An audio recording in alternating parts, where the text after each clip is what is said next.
There are a lot of aspects to this work that I'm really drawn to, from connecting people through tracking, helping them begin to connect into their bodies, as well as like directly connecting into the goddess. For me, that's been through song and rhythm and through my animistic practices, everything from omen walks to connecting with the elements, altar building. All of those for me have been really important, and those are all things that I hope to be able to share with the students and help them connect into as well. I'm drawn to embodying trauma and wounds in our body. Our body holds the DNA and the memories of any trauma that we've been through, any wounds in this life or the past life.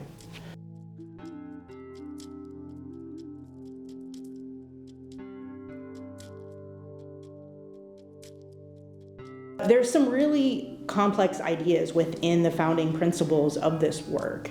And if I'm to be completely honest, there's really no easy way to really understand a lot of this. But from my experience and what I've seen with other classmates, what I've seen in myself, and what I've seen with the students that I've assisted with, is that if you can slow things down, really break these concepts down in components, really help people connect in that way. If you can be patient, everybody's going to connect into this work based on where their journey is at and where it's taking them.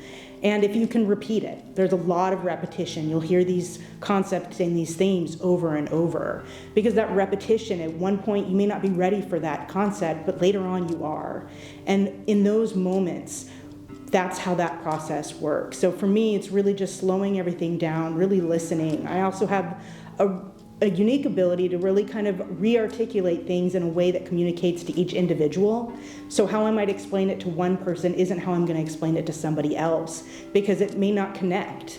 And so that for me is really important, is beginning to understand, how do you communicate? How do you need these concepts laid out for you so that you can go deeper into this work? So if you think of our thoughts, we have our ego, we have our memory, we have our ego, and our intellect. We also have three qualities of our emotions and thoughts that come in.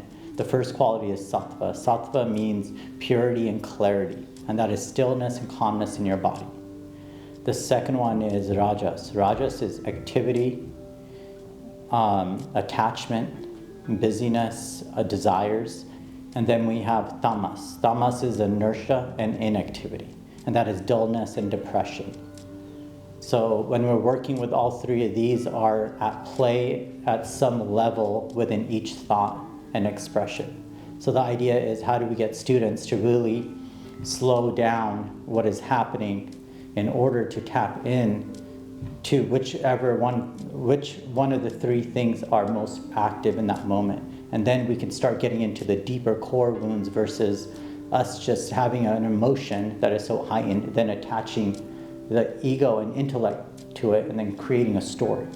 So we'd like to pause the minute the emotion comes up and dig into that and find the core wounds, so we can really find some internal healing and some movement forward instead of the externalization that we've been taught to do as children and in society.